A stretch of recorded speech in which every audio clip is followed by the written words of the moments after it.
납세 의무의 확장에 대해 설명하겠습니다. 납세 의무의 승계는 합병 시에 적용되며 상속 시에는 자산에서 부채와 상속세를 차감한 금액을 기준으로 납부 의무가 발생합니다. 상속 포기를 한 경우라도 사망보험금이 있는 경우 이 금액은 여전히 상속한 재산으로 간주되어 세금이 부과됩니다. 또한 상속인이 2명 이상인 경우 각 상속인은 개별적으로 받은 재산의 한도 내에서 연대납세 의무를 갖게 됩니다. 만약 상속인의 확인이 어려운 경우 상속관리인이 납세 의무를 지게 됩니다.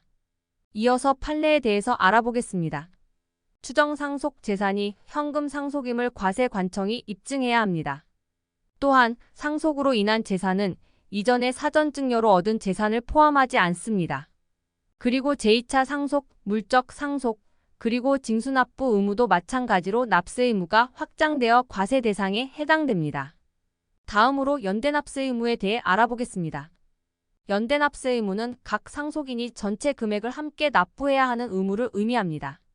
고지 독촉은 모든 상속인에게 송달되어야 하며 한 명의 상속인이 모든 납부를 완료한 경우 납부하지 않은 다른 상속인은 구상권을 행사할 수 있습니다. 공동사업장의 경우 공동사업장 부가세 등과 같은 공동으로 부담해야 하는 납세도 연대적으로 이루어지게 됩니다. 분할이나 새로운 회사 설립 시에도 이에 해당됩니다. 다만 일부 예외사항에서는 공동사업자 소득세나 양도소득의 경우 각 지분별로 납세 의무가 있습니다. 마지막으로 연대납세 의무의 효력에 대해 알아보겠습니다. 연대납세 의무는 절대적 효력과 상대적 효력을 가지고 있습니다. 절대적 효력에는 한 명의 상속인이 모든 납부를 완료하면 다른 연대납세 의무에도 효력이 있습니다. 상대적 효력에는 납부 이외에는 서로 효력을 가지지 못하며 예를 들면 상속인 본인 경정사항에 대해서만 불복을 할 수 있고 다른 상속인의 불복을 진행하지 못합니다. 또한 다른 상속인에 의한 압류는 납부를 완료한 상속인의 시효를 중단시키지 않습니다. 제2차 납세 의무는 주로 주된 납세자가 부족한 세금을 대신 납부하는 경우를 말합니다.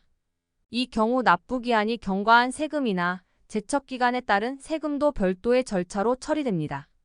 중요한 점은 기산일은 납부 의무가 성립된 날로 설정되며 주된 납세자가 소멸하는 경우에도 2차 납세 의무가 소멸합니다.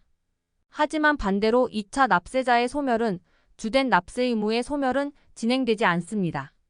2차 납세 의무자는 주된 납세자에 대한 이의제기도 가능합니다. 제2차 납세 의무에서는 몇 가지 특별한 상황을 살펴보겠습니다. 청산된 법인의 경우 청산인 등은 청산된 법인이 납부해야 할 모든 세금을 부여받은 재산을 기준으로 한도 내에서 납부해야 합니다.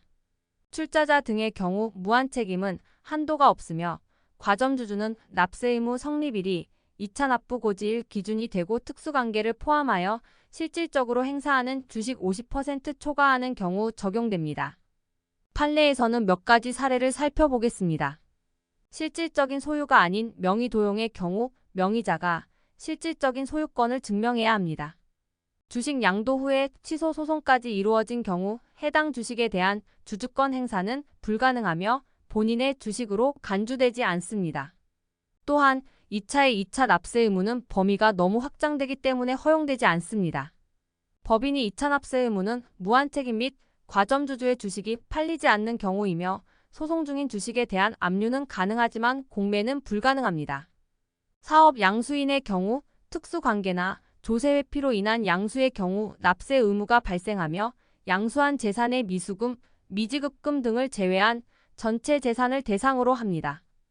양도세는 사업과 관련되지 않기 때문에 2차 납세 의무에 해당하지 않습니다. 그러나 양수한 사업장의 양수 이전 확정 국세 및 체납도은 2차 납세 의무에 포함되며 양수한 재산의 한도 내에서 2차 납세 의무를 부담하지만 3억 또는 30% 이상 시가차이가 있는 부당행 위계산 부인의 경우 더 큰 금액의 납세 의무를 부담합니다. 사업 양수 시 양수 이전 예정신고도 2차 납세 의무를 지며 재산의 일부가 경매 등을 통해 양도되는 경우 포괄양도 양수로 간주될 수 있습니다. 그러나 재산의 사업적 가치 평가가 결여되고 채권자에게 귀속되어 있는 경우 양수한 재산가액에는 포함되지 않습니다. 다음으로 납세담보에 대해 알아보겠습니다. 납세담보는 세금을 납부하기 위한 담보 수단으로 다양한 형태가 있습니다. 금전이나 유가증권을 담보로 사용할 수 있으며 납세 보증 보험도 포함됩니다. 납세 보증서나 토지 및 건물도 담보로 사용될 수 있습니다. 토지 및 건물의 경우 상증 평가를 통해 가치가 평가되며 해당 자산의 시가에 따라 납세 담보가 이루어집니다. 공장재단, 선박 등의 경우에도 감정가나 시가표 준액을 기준으로 납세 담보가 결정됩니다.